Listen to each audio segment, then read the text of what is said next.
श्री शिवाय नमस्तुभ्यम। हर हर महादेव।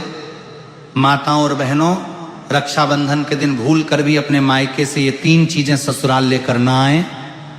मान्यता है कि ऐसा करने से पति की मृत्यु हो सकती है, घर की सुख शांति भंग हो सकती है, आर्थिक परेशानियां बढ़ सकती हैं और दाम्पत्य जीवन में कठिनाइयां आ सकती हैं। हाल ही में एक महाकथा के दौरान गुरुजी ने भी इस विषय में महत्वपूर्ण बात बताई थी और सभी महिलाओं को सावधान रहने की सलाह दी थी। इसलिए इस बार का रक्षाबंधन आने से पहले जान लीजिए कि आखिर वे 3 चीजें कौन सी हैं जिन्हें भूल कर भी मायके से ससुराल नहीं लाना चाहिए। खास बात यह है कि इस वर्ष का रक्षाबंधन कई शुभ योगों में पड़ रहा है, इसलिए इस दिन इन बातों का ध्यान रखना और भी अधिक महत्वपूर्ण माना जाता है। नमस्कार दोस्तों, आप सभी का हार्दिक स्वागत है। प्रिय भक्तों, रक्षाबंधन भाई बहन के प्रेम और विश्वास का सबसे बड़ा पर्व है। इस दिन बहन अपने भाई की कलाई पर रक्षा सूत्र बांधती है और भाई जीवन भर उसकी रक्षा का वचन देता है। लेकिन क्या आप जानते हैं कि इसी शुभ दिन से जुड़ी कुछ ऐसी प्राचीन मान्यताएं भी हैं जिनके बारे में बहुत कम लोग जानते हैं। कहा जाता है कि यदि एक विवाहित बेटी रक्षाबंधन के दिन मायके से ये 3 चीजें अपने साथ ससुराल ले आती हैं तो इसका अशुभ प्रभाव पूरे परिवार पर पड़ सकता है।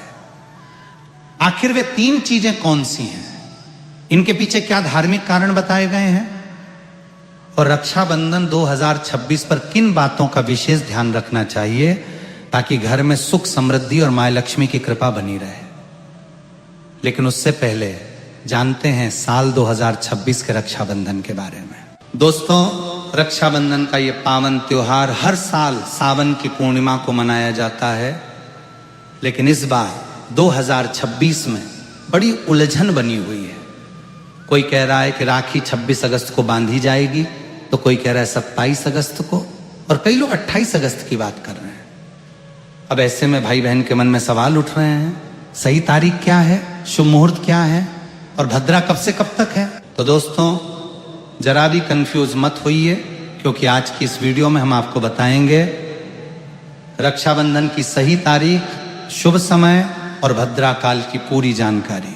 साथ ही जानेंगे कुछ ऐसे खास उपाय जो हर बहन को रक्षाबंधन पर जरूर करने चाहिए। तो चलिए बिना देरी किए शुरू करते हैं आज की खास वीडियो। दोस्तों, रक्षाबंधन हर साल सावन माह की पूर्णिमा तिथि को मनाया जाता है, लेकिन शास्त्रों में यह साफ कहा गया है कि भद्रा काल में राखी नहीं बांधनी चाहिए। अगर कोई बहन भद्रा के दौरान राखी बांधती है तो यह अशुभ माना जाता है और ऐसा करना नुकसानदेह भी हो सकता है। शास्त्रों में स्पष्ट लिखा है कि भद्रा का त्याग करके ही रक्षाबंधन मनाना चाहिए। अब बात आती है, रक्षाबंधन किस दिन मनाया जाए, 27 अगस्त को या 28 अगस्त को। इस बार कई लोग कह रहे हैं कि 27 अगस्त को ही राखी बांधनी चाहिए, लेकिन वहीं को ज्योतिषाचार्य और विद्वान मानते हैं कि भद्रा के कारण 28 अगस्त को राखी बांधनी चाहिए। तो अब आप सोच रहे होंगे सही क्या है और गलत क्या है। तो दोस्तों, आप बिल्कुल मत घबराइए, क्योंकि आज की इस प्राचीन जानकारी के ज्ञानवर्धक वीडियो में हम आपको एकदम सटीक जानकारी देने जा रहे हैं। साथ में बताएंगे कि भद्रा काल का समय क्या रहेगा और राखी बांधने का शुभ मुहूर्त कब तक है, क्योंकि रक्षाबंधन एक पावन और भावनात्मक पर्व है और यदि आप इसे सही मुहूर्त में मनाते हैं तो भाई बहन दोनों के जीवन में सुख शांति और समृद्धि आती है। अब बात आती है एक बेहद दिलचस्प और खास जानकारी की। हर बहन को रक्षाबंधन पर अपने भाई को एक गुप्त चीज जरूर खिला देनी चाहिए। जी हाँ दोस्तों, ऐसा करने से भाई के घर परिवार में कभी कोई तकलीफ नहीं आती, लक्ष्मी माँ की कृपा बनी रहती है और भाई की तरक्की दिन दुगनी रात चौगुनी होती है। ऐसी बहन को भी माता लक्ष्मी का आशीर्वाद मिलता है। भक्तों, इस बार का रक्षाबंधन इसलिए भी खास है क्योंकि इस दिन कुछ ऐसे विशेष कार्य हैं जो हर माता बहन को जरूर करने चाहिए। ऐसे काम जो आपके जीवन में बरकत लाते हैं, भाई की उम्र लंबी करते हैं और धन की वर्षा करते हैं। दोस्तों, रक्षाबंधन का त्योहार भाई बहन के अटूट प्यार का प्रतीक। इस दिन बहन अपने भाई की कलाई पर प्यार और रक्षा का धागा यानी रक्षा सूत्र बांधती है और भगवान से भाई की लंबी उम्र और अच्छे स्वास्थ्य की प्रार्थना करती है। और भाई भी अपनी प्यारी बहन को हमेशा हर मुसीबत से बचाने का वादा करता है। लेकिन दोस्तों, इस पवित्र रिश्ते के त्योहार को मनाते वक्त एक चीज का खास ध्यान रखना बहुत जरूरी है, और वो है भद्रा काल। शास्त्रों में साफ लिखा है कि भूलकर भी भद्रा काल में राखी नहीं बांधनी चाहिए। अब आप सोच रहे होंगे ऐसा क्यों? तो भाइयों बहनों, खुशखबरी यह है कि इस बार रक्षाबंधन पर भद्रा का साया नहीं है। जी हां, पिछले 2-3 सालों से भद्रा के चलते त्योहार का मजा थोड़ा फीका हो जाता था, लेकिन 2026 में ऐसा कुछ नहीं होगा। भद्रा तो जरूर लगेगी, पर उसका समय 27 अगस्त को ही समाप्त हो जाएगा। यानी रक्षाबंधन के दिन आप पूरे दिन राखी बांध सकते हैं। चलिए भक्तों, अब हम जान लेते हैं कि राखी बांधने का शुभ मुहूर्त कब से कब तक रहेगा। तो देखिए भक्तों, 28 अगस्त को राखी बांधने का सही समय सुबह 5:04 से लेकर सुबह 9:45 तक है। 28 अगस्त 2026 यानी शुक्रवार के दिन राहु काल सुबह 10:45 से शुरू होकर दोपहर 12:20 तक रहेगा। इस 1 घंटे 35 मिनट के दौरान राहु काल का साया रहेगा और इस दौरान राखी बांधने की सख्त मनाही है। पंचांग के अनुसार रक्षाबंधन पर सर्वार्थ सिद्धि योग, श्रवण और धनिष्ठा नक्षत्र का संयोग रहेगा। इस दौरान राखी पर पूरे दिन सौभाग्य योग बना रहेगा। इसलिए हम आपसे फिर एक बार कहेंगे, भूल कर भी भद्रा काल और राहु काल में राखी न बांधें। तो भक्तों, बने रहिए हमारे साथ, क्योंकि आगे हम आपको बताएंगे वे 3 खास काम जो यदि आप रक्षाबंधन के दिन कर लेते हैं तो सिर्फ भाई ही नहीं, पूरी फैमिली को मिलेगी माँ लक्ष्मी की कृपा। चलिए भक्तों, अब हम आपको बता देते हैं कि रक्षाबंधन की शुरुआत कैसे करें, भाई को राखी किस नियम से बांधें, पूजा विधि और कुछ जरूरी नियमों के बारे में। रक्षाबंधन के दिन बहनें नहाकर साफ सुथरे और नए वस्त्र पहनकर अपने भाई की कलाई में राखी बांधती हैं। लेकिन दोस्तों, काले रंग के कपड़े पहनने से बचना चाहिए, क्योंकि यह शुभ नहीं माना जाता। फिर तैयार की जाती है पूजा की थाली, जिसमें रखे जाते हैं रोली, चंदन, अक्षत, चावल, राखी, मिठाई और एक शुद्ध घी का दीपक। दीपक आप चाहे तो आटे का बना लें या मिट्टी या पीतल का, जिससे आप अपने भाई की आरती करेंगे। अब थाली तैयार हो जाए तो सबसे पहले भगवान को समर्पित करें। मंदिर जाकर या घर के मंदिर में भगवान की कलाई पर पहली राखी बांधें। फिर अपने भाई को पूर्व या उत्तर दिशा की ओर बिठाएं और खुद पश्चिम दिशा की ओर रहें। सबसे पहले भगवान गणेश को राखी बांधें, फिर भाई की कलाई के लिए थाली सजाएं। अब भाई को तिलक करें, रोली, चंदन और अक्षत लगाएं, थोड़े फूल या चावल उनके सिर पर छिड़कें, फिर करें भाई की आरती। इसके बाद दाहिने हाथ की कलाई में राखी बांधें और उन्हें मिठाई खिलाएं। अब भाई भी अपनी बहन से वचन दे, बहन मैं सदा तेरी रक्षा करूंगा, तुझे कभी दुख नहीं दूंगा, तुझे डांटूंगा नहीं, तेरी हर बात मानूंगा, हर इच्छा पूरी करूंगा। अगर माए बाप नहीं हैं तो मैं पिता बनकर तेरा सहारा बनूंगा और माए बनकर तेरा पालन करूंगा। जितना मुझसे होगा उससे कहीं अधिक करूंगा। और फिर भाई बहन को उपहार जरूर दें। दोस्तों, ध्यान रखें कि रक्षाबंधन पर भाई को काली राखी नहीं बांधनी चाहिए। लाल रंग की राखी सबसे शुभ और मंगलकारी मानी जाती है। और भाई भी बहन को ऐसा उपहार दे जो शुभ हो। कभी भी उपहार में छुरी, चाकू, सफेद कपड़े या चप्पल न दें, क्योंकि ये अशुभ संकेत माने जाते हैं। बल्कि कोई सुंदर दक्षिणा दें, क्योंकि जब एक बहन अपने भाई को भाई का दर्जा देती है तो भाई भी उसे कुछ खास देने का कर्तव्य निभाए। धर्मशास्त्रों में लिखा है, रक्षाबंधन पर बहन को भाई के घर जाना चाहिए। अगर बहन नहीं जाती और भाई खुद आता है तो शास्त्रों के अनुसार बहन को दोष लग सकता है। इसलिए बहनें, चाहे बारिश हो, धूप हो, पहाड़ हो, रक्षाबंधन पर भाई के पास जरूर जाएं। लेकिन अगर भाई दूर देश में हो, विदेश में हो या किसी कारणवश आप नहीं जा पा रही हैं तो करें एक काम, भगवान गणेश को अपना भाई माने और उनकी कलाई पर राखी बांधें। थाली में रखें राखी, रोली, चंदन, मिठाई, अक्षत। श्रद्धा से बांधी गई राखी भगवान की कृपा से अपने आप भाई तक पहुंच जाती है।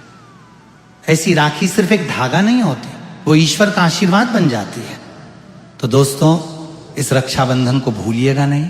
शुभ मुहूर्त और भद्रा काल का ध्यान रखिएगा और मनाइए इस पावन पर्व को पूरी आस्था, प्रेम और श्रद्धा के साथ। दोस्तों, रक्षाबंधन के दिन क्या खाना चाहिए और क्या नहीं, ये जानना उतना ही जरूरी है जितना कि राखी बांधना। देखिए, रक्षाबंधन कोई साधारण दिन नहीं होता। इस दिन देवता और भगवान स्वयं धरती पर आते हैं।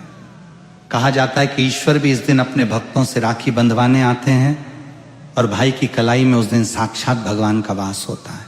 इसलिए इस दिन घर में पवित्र, सात्विक और शुद्ध भोजन ही बनाना चाहिए।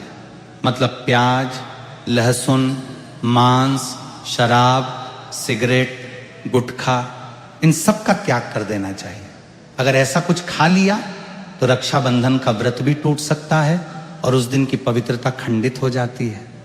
तो अब सवाल आता है, क्या बनाएं? आप बना सकते हैं खीर, पूरी, हलवा, मीठी सेवियां। खीर में चाहे तो थोड़ा रंग भी डाल सकते हैं ताकि बच्चों को भी पसंद आए। कुछ मीठा जरूर होना चाहिए क्योंकि भगवान को भी मीठा पसंद है और इस दिन भाई के रूप में भगवान ही आते हैं। अगर और कुछ न बने तो कम से कम सेवियां तो जरूर बनाइए। भगवान को भोग लगाने के बाद ही राखी बांधें, यही सबसे अच्छा और शुभ तरीका माना जाता है।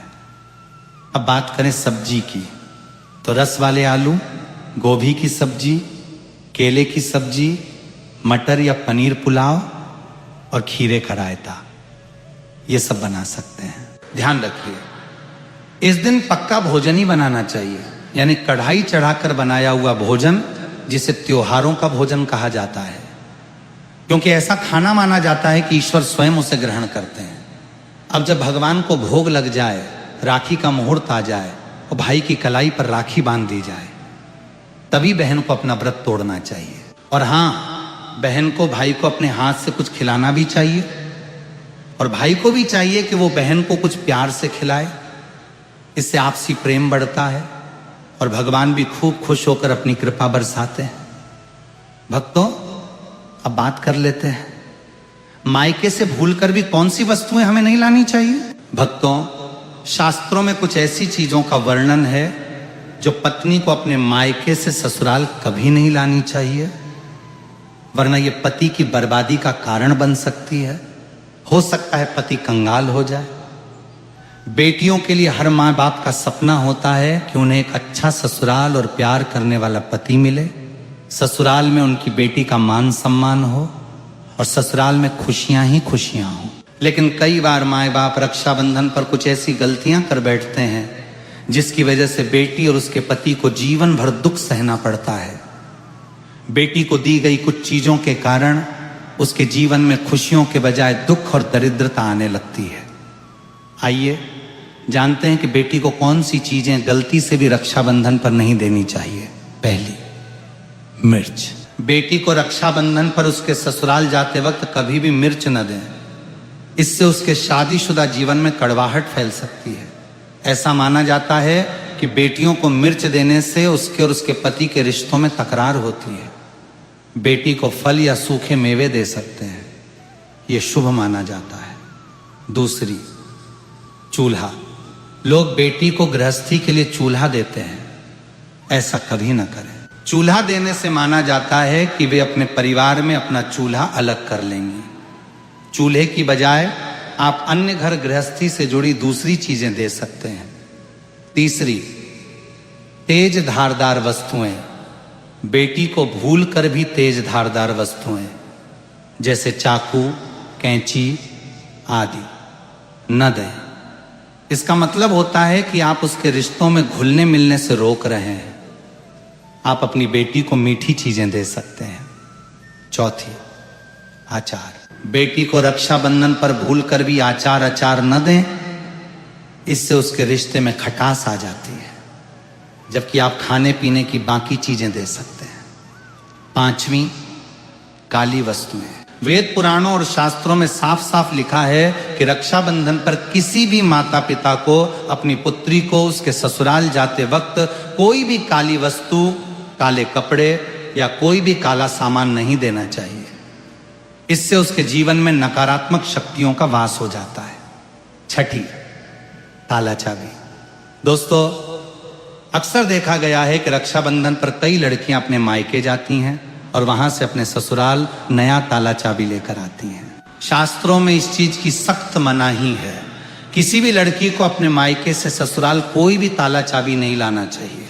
ऐसा वर्णित है कि ऐसा करने से उस लड़की के पति के भाग्य में परेशानी, दिक्कत और समस्याएं आना शुरू हो जाती हैं। इसलिए भूल कर भी रक्षाबंधन पर आप अपने घर से ताला चाबी अपने ससुराल न ले जाएं। अब एक जरूरी बात, बहन को रक्षाबंधन पर व्रत जरूर रखना चाहिए। अगर बहन व्रत नहीं रखती, सिर्फ औपचारिक राखी बांध देती है, तो भाई की उम्र पर असर पड़ता है और पर्व का पुण्य भी नहीं मिलता। ईश्वर नाराज हो जाते हैं। और अब सुनिए, एक ऐसा चमत्कारी उपाय है जिसे अगर कोई बहन रक्षाबंधन के दिन करती है तो दुनिया की कोई ताकत उसे धनवान होने से नहीं रोक सकती।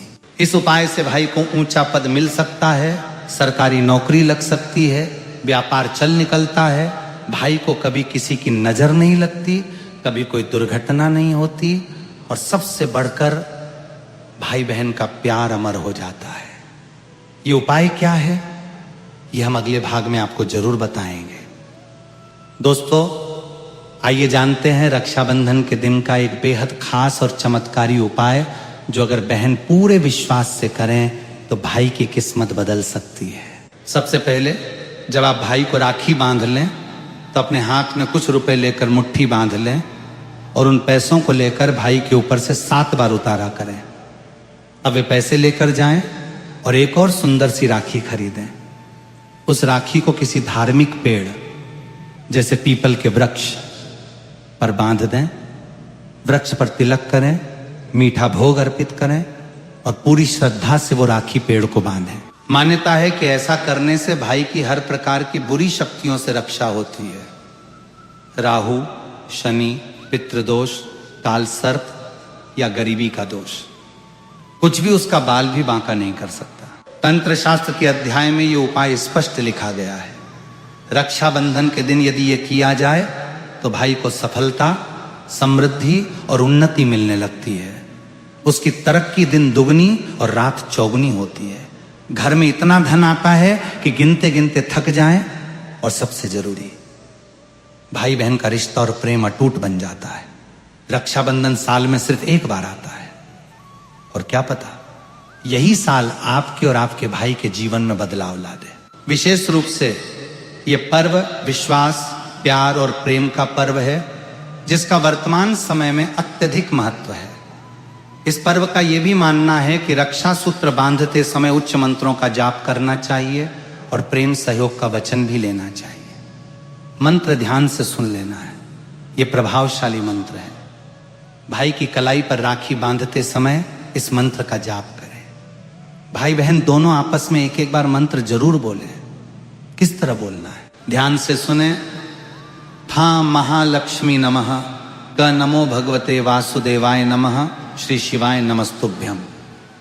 इस मंत्र का जाप करें, दोनों ही भाई बहन दोनों जाप करें। आपस में एक एक बार अवश्य मंत्र बोलें और आपको बता दें राखी का इस्तेमाल किस प्रकार करना चाहिए, किस तरह की राखी का उपयोग करें।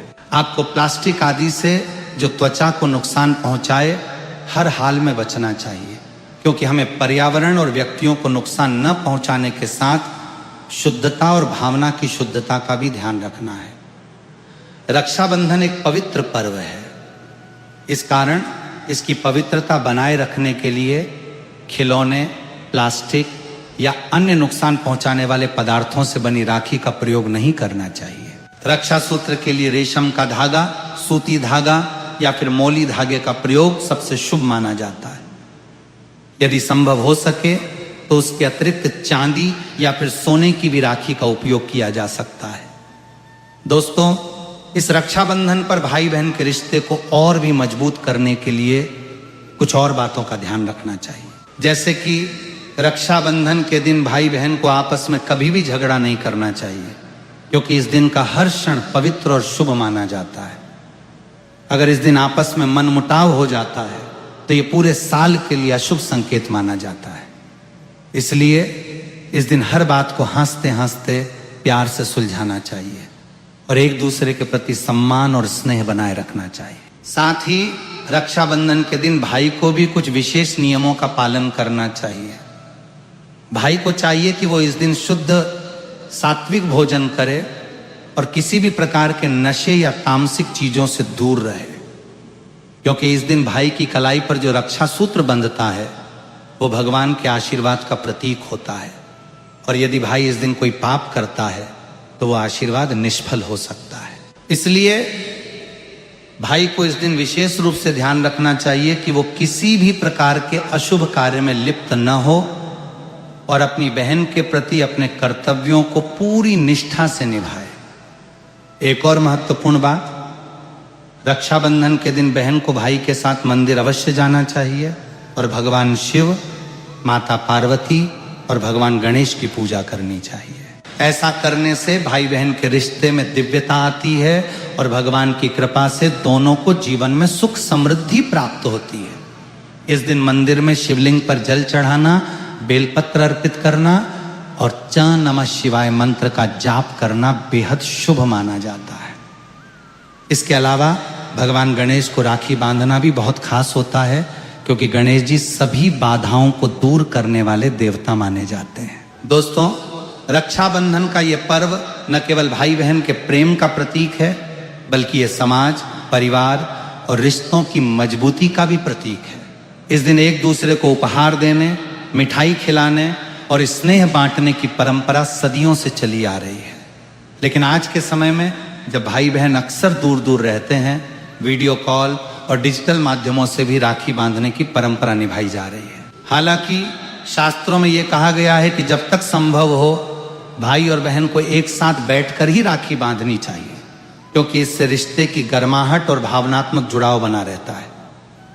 लेकिन अगर भाई बहुत दूर हो और मिलना संभव न हो तो आप डाक या कुरियर के माध्यम से राखी भेज सकते हैं और एक निश्चित समय पर वीडियो कॉल करके राखी बांध सकते हैं।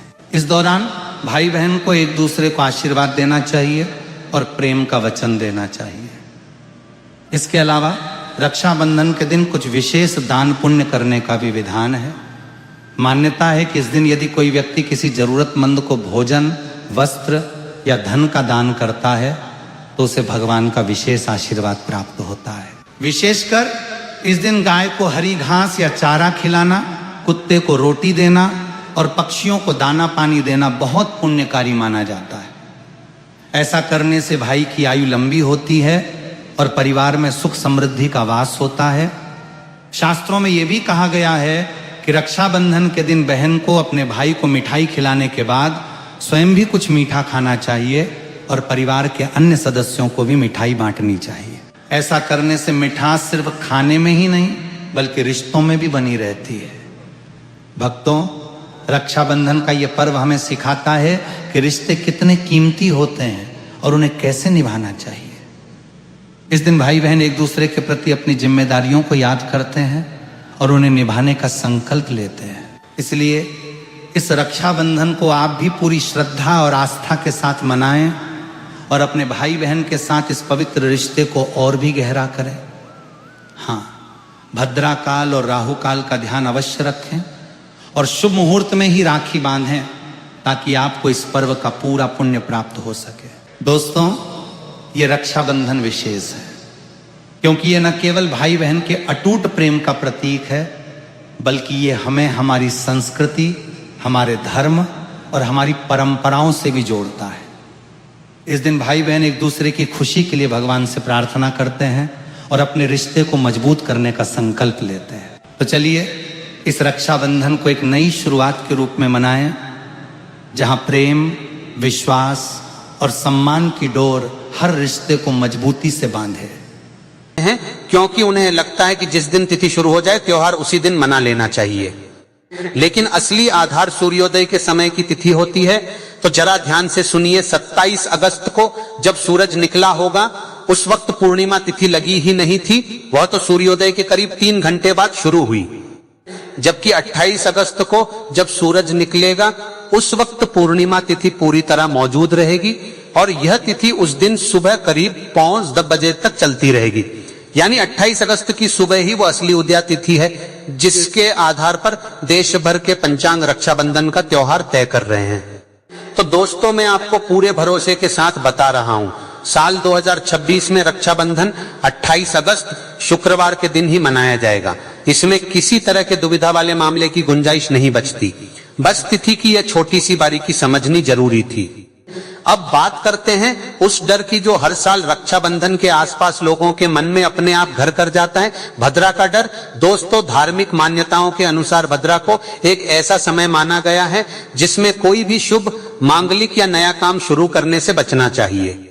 पंचांग की भाषा में इसे विष्टिकरण भी कहा जाता है, यानी पंचांग में आने वाले 11 करणों में से एक ऐसा करण जिसे परंपरागत रूप से अशुभ प्रभाव वाला माना गया है। शास्त्रों में वर्णन मिलता है कि भद्रा भगवान सूर्यदेव और उनकी पत्नी छाया की पुत्री हैं और वह शनिदेव की सगी बहन मानी जाती हैं। कहा जाता है कि भद्रा का स्वभाव बहुत उग्र था और उनके इसी स्वभाव के कारण ब्रह्मा जी ने उन्हें यह वर देते हुए एक नियम बांध दिया कि जो भी व्यक्ति भद्रा काल में कोई शुभ कार्य करेगा उसका परिणाम अच्छा नहीं होगा। इसी नियम को ध्यान में रखते हुए हमारे यहाँ भद्रा के समय विवाह, गृह प्रवेश, यज्ञोपवीत और रक्षाबंधन जैसे मांगलिक कार्य नहीं किए जाते। अब मैं आपको वह पौराणिक प्रसंग भी बताता हूं जिसकी वजह से रक्षाबंधन के संदर्भ में भद्रा का डर सबसे ज्यादा गहरा है। शास्त्रों में वर्णन मिलता है कि लंकापति रावण को उसकी बहन ने भद्रा काल के दौरान ही रक्षा सूत्र बांधा था, बिना यह जाने कि उस समय भद्रा लगी हुई है। और उसके बाद जो हुआ वह पूरी दुनिया जानती है। कुछ ही समय में रावण का पूरा वैभव, उसका राज्य और उसका पूरा वंश नष्ट हो गया। इसी घटना के चलते हमारे यहाँ यह मान्यता सदियों से चली आ रही है कि भद्रा के समय रक्षा सूत्र बांधना शुभ परिणाम नहीं देता और यही कारण है कि हर साल रक्षाबंधन से पहले लोग सबसे ज्यादा चिंता भद्रा को लेकर ही करते हैं। लेकिन दोस्तों, इस बार आपको यह सुनकर राहत मिलेगी कि इस साल भद्रा का साया रक्षाबंधन वाले दिन पर पड़ ही नहीं रहा। भद्रा 27 अगस्त की सुबह पूर्णिमा तिथि शुरू होते ही लग जाएगी और उसी रात सूर्यास्त के काफी बाद रात करीब 9:30 बजे के आसपास खत्म हो जाएगी। यानी जब 28 अगस्त को सूरज निकलेगा तब तक भद्रा पूरी तरह विदा हो चुकी होगी। तो जो बहनें भद्रा के डर से परेशान थी और सोच रही थी कि इस बार भी शायद घंटों इंतजार करना पड़ेगा, वे अब पूरी तरह निश्चिंत हो जाइए। इस बार पूरा दिन, खासकर सुबह का पूरा समय, भद्रा के किसी भी असर से मुक्त रहेगा। यह संयोग हर साल नहीं बनता, इसलिए इसे एक बड़ी राहत की तरह देखा जाना चाहिए। यहाँ पर मैं आपको एक ऐसी जानकारी भी देना चाहता हूँ जो बहुत कम वीडियो में मिलती है। ज्योतिष की परंपरा में भद्रा के भी अलग अलग वास स्थान बताए गए हैं, जैसे स्वर्ग लोक, पाताल लोक और मृत्यु लोक। मान्यता है कि जब भद्रा का वास स्वर्ग या पाताल में होता है तब उसका सीधा दुष्प्रभाव धरती पर रहने वाले मनुष्यों पर उतना नहीं पड़ता जितना तब पड़ता है जब भद्रा मृत्यु लोक में यानी हमारी पृथ्वी पर वास करती है। इसीलिए कुछ ज्योतिषी यह भी कहते हैं कि अगर भद्रा का वास पाताल या स्वर्ग में हो तो उसे लेकर उतनी चिंता करने की जरूरत नहीं होती जितनी मृत्यु लोक की भद्रा को लेकर की जाती है। बहरहाल इस बार तो भद्रा वैसे भी त्योहार वाले दिन से पूरी तरह बाहर है, इसलिए यह बारीकी इस साल के लिए ज्यादा मायने नहीं रखती। फिर भी यह जानकारी आपके सामान्य ज्ञान के लिए जानना जरूरी है ताकि आने वाले सालों में जब भी भद्रा का सामना हो आप इसे बेहतर समझ सकें। महाराज, अब चंद्र ग्रहण के बारे में जान लेते हैं जिसकी वजह से इस बार पूरे देश में हलचल मची हुई है। भक्तों, 28 अगस्त 2026 को ही यानी ठीक रक्षाबंधन के दिन आसमान में एक आंशिक चंद्र ग्रहण लगने जा रहा है। यह जानकारी बिल्कुल सही है, इसमें कोई अफवाह या भ्रम की बात नहीं है। यह एक खगोलीय घटना है जो पूरी दुनिया में अलग अलग जगहों से अलग अलग तरीके से दिखाई देगी। भारतीय समय के अनुसार यह ग्रहण सुबह के करीब 6:45 बजे शुरू होकर दोपहर 12:30 बजे के आसपास समाप्त होगा और इसका सबसे गहरा असर यानी परमग्रास सुबह करीब 9:45 बजे रहेगा। खगोलीय दृष्टि से यह एक गहरा आंशिक ग्रहण माना जा रहा है, जिसमें चंद्रमा का लगभग 93% हिस्सा पृथ्वी की छाया में समा जाएगा। इसलिए इसे कुछ जगहों पर लगभग पूर्ण ग्रहण जैसा भी बताया जा रहा है। यह ग्रहण मुख्य रूप से प्रशांत महासागर क्षेत्र, उत्तरी और दक्षिणी अमेरिका, ऑस्ट्रेलिया और पूर्वी एशिया के कुछ हिस्सों से देखा जा सकेगा। तो बहुत सी माताओं बहनों का प्रश्न है कि क्या इसका असर हमारे रक्षाबंधन पर पड़ेगा? तो मैं आपको बहुत साफ शब्दों में बता दूं, बिल्कुल नहीं पड़ेगा। इसकी वजह बहुत सीधी और वैज्ञानिक है। यह ग्रहण जिस समय लग रहा है उस वक्त भारत में दिन का उजाला होगा और उस समय चांद अभी क्षितिज से नीचे ही होगा, यानी हमारे आसमान में मौजूद ही नहीं होगा। जिस दिन ग्रहण लगेगा उस शाम दिल्ली में चंद्रोदय शाम करीब 7 बजे के आसपास होगा, यानी ग्रहण की पूरी प्रक्रिया खत्म हो चुकने के बाद ही चांद हमारे आसमान में निकलेगा। हमारा ज्योतिष शास्त्र यह मानता है कि जो ग्रहण जिस स्थान से आंखों से नहीं दिखता, उस स्थान के लिए उसका सूतक काल या कोई भी धार्मिक बंधन लागू नहीं होता। यह कोई नया नियम नहीं है, यह हमेशा से चला आ रहा एक स्थापित सिद्धांत है। यही वजह है कि भारत के किसी भी शहर में इस ग्रहण का सूतक काल नहीं लगेगा। ना मंदिरों के कपाट बंद होंगे, ना पूजा पाठ पर कोई रोक लगेगी और ना ही रक्षाबंधन की किसी भी रस्म में इसकी वजह से कोई अड़चन आएगी। तो जिन घरों में यह चिंता चल रही थी कि ग्रहण की वजह से राखी का शुभ मुहूर्त बदल जाएगा या टल जाएगा, वे अब पूरी तरह आश्वस्त हो सकते हैं। इस दिन ग्रहण का कोई असर आपकी पूजा या आपके त्योहार पर नहीं पड़ेगा। तो माताओं बहनों, जब भद्रा भी नहीं है और ग्रहण का असर भी भारत में नहीं है, तो फिर सवाल उठता है कि आखिर सावधानी किस बात की रखनी है। तो यहाँ पर एक और समय आता है जिसे हमेशा ध्यान में रखना चाहिए, राहु काल। यह कोई ग्रहण या भद्रा जैसा दुर्लभ मामला नहीं है, बल्कि हर दिन आने वाला एक नियमित अशुभ समय होता है, जो हफ्ते के हर दिन अलग अलग घंटे के लिए आता है। शुक्रवार के दिन राहु काल आमतौर पर सुबह के समय पड़ता है। 28 अगस्त 2026 को राहु काल सुबह करीब 11:15 बजे से शुरू होकर दोपहर 12:15 बजे तक रहने का अनुमान है। धार्मिक मान्यताओं के अनुसार किसी भी नए या मांगलिक काम की शुरुआत राहु काल में नहीं करनी चाहिए। इसलिए बेहतर यही रहेगा कि आप इस करीब 1.5 घंटे की खिड़की से बचकर ही राखी बांधने का समय चुनें। अगर सुबह के शुभ मुहूर्त में ही यह काम पूरा हो जाए तो राहु काल की चिंता वैसे भी नहीं रहती। भक्तों, अब जान लेते हैं राखी बांधने का सबसे शुभ मुहूर्त क्या रहेगा। महाराज, क्योंकि पूर्णिमा तिथि 28 अगस्त की सुबह करीब 9:45 बजे तक ही रहेगी, इसलिए राखी बांधने का सबसे उत्तम समय सूर्योदय के तुरंत बाद से लेकर पूर्णिमा तिथि समाप्त होने तक का माना जाएगा। यह समय लगभग सुबह 6:45 बजे से शुरू होकर सुबह 9:45 बजे तक चलेगा। इस पूरी अवधि में ना भद्रा है ना कोई और बड़ा दोष, तो यह करीब 4 घंटे की खिड़की इस साल के लिए बेहद शुभ मानी जा रही है और आप इस पूरे समय के भीतर कभी भी निश्चिंत होकर राखी बांध सकती हैं।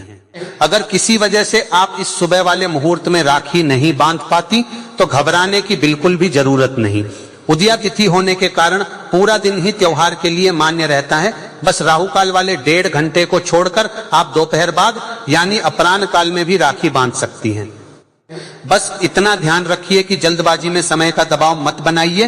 पूजा को सुकून से, प्रेम से और शांत मन से पूरा कीजिए, क्योंकि इस त्योहार की असली ताकत मुहूर्त से ज्यादा उस भावना में है जिसके साथ राखी बांधी जाती है। रक्षाबंधन के दिन सबसे पहले सुबह जल्दी उठकर स्नान कर लें और अगर हो सके तो नए या साफ सुथरे वस्त्र पहने। शुभ अवसरों पर काले रंग के कपड़े पहनने से बचना चाहिए, ऐसा परंपरा में कहा जाता है। इसके बाद घर में एक सुंदर सी पूजा की थाली सजाइए। उस थाली में रोली, अक्षत यानी बिना टूटे हुए साबुत चावल, एक शुद्ध घी का दीपक, थोड़ी मिठाई और राखी रखिए। कोशिश कीजिए कि दीपक मिट्टी, आटे या पीतल का बना हो। पूजा शुरू करने से पहले घर के मंदिर में भगवान गणेश जी को और घर के कुलदेवता को एक राखी जरूर अर्पित कीजिए। यह परंपरा घर में सुख समृद्धि बनाए रखने के लिए बहुत शुभ मानी जाती है। इसके बाद भाई को किसी चौकी, पीढ़े या आसन पर बैठाइए और कोशिश कीजिए कि उसका मुख पूर्व या उत्तर दिशा की ओर हो, क्योंकि इन दोनों दिशाओं को सकारात्मक ऊर्जा का स्रोत माना जाता है, जबकि बहन का मुख पश्चिम दिशा की ओर रहना शुभ माना जाता है। भाई के माथे पर रोली और अक्षत का तिलक कीजिए, उसके ऊपर थोड़े से फूल या अक्षत छिड़किए, फिर दाहिने हाथ की कलाई पर राखी बांधिए और अंत में उसकी आरती उतारिए। ध्यान रहे, तिलक हमेशा साबुत अक्षत से लगाना चाहिए। टूटे हुए चावल का प्रयोग शुभ नहीं माना जाता, क्योंकि अक्षत का अर्थ ही होता है जिसका क्षय ना हुआ हो, यानी जो अखंडित हो। राखी बांधने के बाद भाई बहन एक दूसरे को मीठा खिलाएं। यह इस बात का प्रतीक माना जाता है कि उनका रिश्ता हमेशा मिठास और अपनेपन से भरा रहे। इसके बाद भाई अपनी बहन को यथाशक्ति उपहार या धनराशि भेंट करे और साथ ही उसकी रक्षा का वचन भी दे। अब मैं आपको इस त्योहार से जुड़ी हुई कथाएं भी बताता हूं, जिनका जिक्र किए बिना रक्षाबंधन की बात अधूरी रहती है। पहली कथा है भगवान श्री कृष्ण और द्रौपदी की, जो शायद सबसे ज्यादा प्रचलित है। मान्यता है कि जब महाभारत काल में सुदर्शन चक्र चलाते समय भगवान कृष्ण की उंगली कट गई थी, तब वहां मौजूद द्रौपदी ने बिना एक पल गंवाए अपनी साड़ी का एक टुकड़ा फाड़कर उनकी उंगली पर बांध दिया था। छोटे से लेकिन अत्यंत भावनात्मक कार्य से भगवान कृष्ण इतने प्रभावित हुए कि उन्होंने द्रौपदी को अपनी बहन मान लिया, और आगे चलकर जब भरी सभा में द्रौपदी का चीरहरण होने लगा, तब भगवान कृष्ण ने उस धागे का कर्ज चुकाते हुए उनकी लाज बचाई। यह कथा हमें यह सिखाती है कि रक्षा सूत्र का मूल्य उसकी कीमत में नहीं, बल्कि उसके पीछे छिपी भावना में होता है। दूसरी कथा यमराज और उनकी बहन यमुना जी से जुड़ी है। मान्यता है कि सावन पूर्णिमा के दिन यमुना जी ने अपने भाई यमराज को अपने घर आमंत्रित किया, उनका तिलक किया और उनकी कलाई पर रक्षा सूत्र बांधा। से इतने प्रसन्न हुए कि यमराज ने अपनी बहन को यह वरदान दिया कि जो भी भाई इस दिन अपनी बहन से तिलक करवाकर राखी बंधवाएगा, उसे अकाल मृत्यु और यमलोक के भय से मुक्ति मिलेगी। इसी वरदान की वजह से रक्षाबंधन को भाई की लंबी आयु और सुरक्षा से जोड़कर देखा जाता है। इन दोनों प्रचलित कथाओं के अलावा एक और प्रसंग भी शास्त्रों में मिलता है, जिसका जिक्र आमतौर पर कम ही किया जाता है। मान्यता है कि प्राचीन काल में जब देवताओं और असुरों के बीच एक लंबा युद्ध चल रहा था और देवराज इंद्र युद्ध में जाने से पहले बेहद चिंतित थे, तब उनकी पत्नी शची यानी इंद्राणी ने एक विशेष रक्षा सूत्र तैयार करके उनकी कलाई पर बांधा था, और इसी रक्षा सूत्र के प्रभाव से इंद्र को उस युद्ध में विजय प्राप्त हुई मानी जाती है। यह प्रसंग हमें बताता है कि रक्षा सूत्र बांधने की परंपरा केवल भाई बहन के रिश्ते तक सीमित नहीं रही, बल्कि इसका मूल भाव हमेशा सुरक्षा, विजय और शुभकामना का ही रहा है, चाहे वह किसी भी रिश्ते में क्यों न बांधा गया हो। महाराज, भारत के इतिहास में यह प्रसंग मिलता है कि मेवाड़ की रानी कर्णावती ने जब उनके राज्य पर आक्रमण का खतरा मंडरा रहा था, तब मुगल बादशाह हुमायूं को एक राखी भेजी थी और उनसे सुरक्षा की गुहार लगाई थी।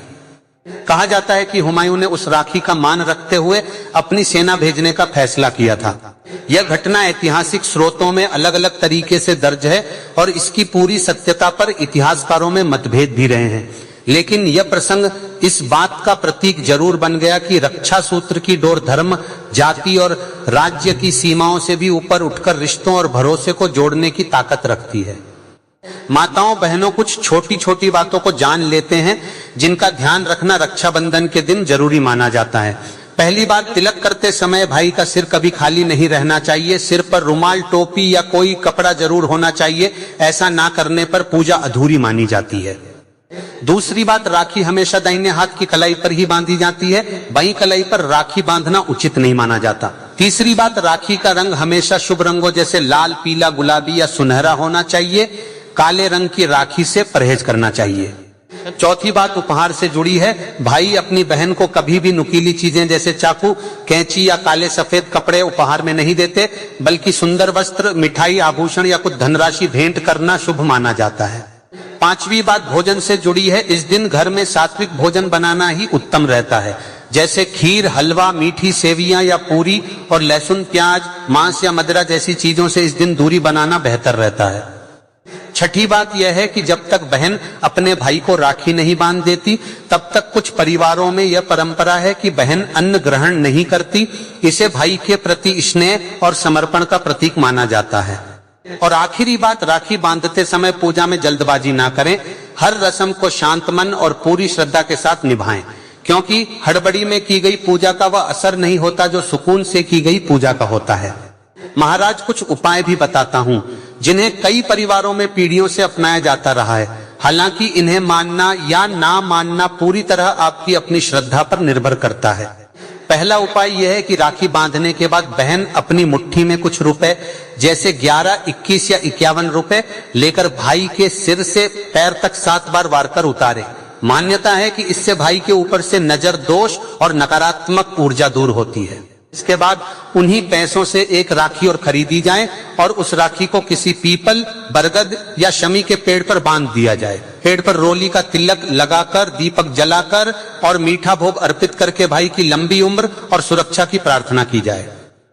दूसरा छोटा सा उपाय यह बताया जाता है कि रक्षाबंधन के दिन घर से बाहर निकलने से पहले हर सदस्य को एक बार दर्पण अवश्य देखना चाहिए। इसे शुभ और मंगलकारी माना जाता है। तीसरा उपाय यह है कि इस दिन घर की देहरी पर स्वस्तिक बनाकर या घर में थोड़ा तिल और गुड़ अर्पित करके परिवार की सुख समृद्धि की कामना की जाती है। यह भी कई घरों में परंपरा के तौर पर निभाया जाता है। इन सभी उपायों के पीछे कोई वैज्ञानिक तर्क होना जरूरी नहीं। इनके पीछे जो श्रद्धा और भावना है वही असल मायने में इस त्योहार को खास और गहरा बनाती है। महाराज उन सभी भाई बहनों के लिए एक खास बात जो इस साल किसी मजबूरी की वजह से एक दूसरे से दूर हैं। अगर भाई किसी दूसरे शहर में है, विदेश में नौकरी कर रहा है या सीमा पर देश की सेवा में तैनात है, तो बहन घर पर ही स्नान करके पूजा की थाली सजाएं, भगवान गणेश या भगवान कृष्ण को अपना भाई मानकर उन्हें राखी अर्पित करे और सच्चे मन से भाई की लंबी उम्र और सुरक्षा की कामना करे। मान्यता है कि सच्चे दिल से की गई यह प्रार्थना दूर बैठे भाई तक अपने आप पहुंच जाती है। और जो भाई इस दिन अपनी बहन से दूर हैं, वे भी बस इतना कीजिए, अपनी बहन को फोन कीजिए, उसका हालचाल पूछिए, उसे यह एहसास कराइए कि दूरी कितनी भी क्यों ना हो, आपके मन में उसके लिए वही स्नेह बना हुआ है। और अगर हो सके तो कोई छोटा सा उपहार ऑनलाइन ही भेज दीजिए। रिश्तों की असली परख इस बात में नहीं होती कि आप शारीरिक रूप से कितने पास हैं, बल्कि इस बात में होती है कि दूरी के बावजूद आप एक दूसरे को कितना याद रखते हैं। एक आखिरी छोटी सी बात जो मैं खास तौर पर उन बहनों से कहना चाहूंगा जो इस बार पहली बार शादी के बाद ससुराल में रक्षाबंधन मना रही होंगी या जो किसी वजह से इस साल अपने भाई से मिल नहीं पा रही होंगी। यह त्योहार सिर्फ एक दिन का नहीं है, यह पूरे साल भर के उस स्नेह का प्रतीक है जो आप अपने भाई के लिए महसूस करती हैं। अगर परिस्थितियां साथ ना दें तो निराश मत होइए। एक फोन कॉल, एक वीडियो कॉल या बस एक संदेश भी उतना ही मायने रखता है जितना खुद जाकर राखी बांधना। हमारे शास्त्रों में भी यह बात बार बार दोहराई गई है कि भावना ही असली पूजा है, बाकी सब तो केवल माध्यम है। तो इस रक्षाबंधन पर चाहे आप जहां भी हो अपने भाई या बहन से जुड़े रहिए, उनकी खुशियों में शामिल होइए और उन्हें यह एहसास दिलाइए कि दूरी चाहे जितनी भी हो, आपका प्यार कभी कम नहीं होगा। तो दोस्तों, अब आपके मन में जितने भी सवाल थे, रक्षाबंधन किस दिन है, भद्रा रहेगी या नहीं, चंद्र ग्रहण का असर पड़ेगा या नहीं, शुभ मुहूर्त क्या है, वे सारे साफ हो गए होंगे। एक और बात जो मैं आपसे इस वीडियो में जरूर कहना चाहूंगा वह यह कि आजकल राखी के त्योहार को बहुत ज्यादा दिखावे और महंगे उपहारों से जोड़ दिया गया है। सोशल मीडिया पर महंगी राखियां, बड़े बड़े गिफ्ट और भारी भरकम पार्टियां देखकर कई बार मन में यह दबाव बन जाता है कि अगर हम भी वैसा ना करें तो शायद प्यार कम पड़ जाएगा। लेकिन हमारी परंपरा में इस त्योहार की नींव कभी भी महंगे उपहारों पर नहीं रखी गई थी। द्रौपदी ने भगवान कृष्ण की उंगली पर जो धागा बांधा था वह उनकी साड़ी का एक फटा हुआ टुकड़ा था, ना कि कोई कीमती चीज। इसलिए अगर आपकी जेब इजाजत ना दे तो भी चिंता मत कीजिए। एक सादा सा धागा और सच्चे दिल से की गई प्रार्थना ही इस त्योहार की असली आत्मा है। रिश्तों की गहराई कभी उपहार की कीमत से नहीं मापी जाती, वह मापी जाती है उस समय से जो आप एक दूसरे को देते हैं, उस फोन कॉल से जो आप व्यस्तता के बावजूद निकालते हैं और उस मुस्कान से जो आपके भाई या बहन के चेहरे पर आपकी वजह से आती है। आप सभी को और आपके पूरे परिवार को रक्षाबंधन की हार्दिक शुभकामनाएं। हर हर महादेव। श्री शिवाय नमस्तुभ्यम।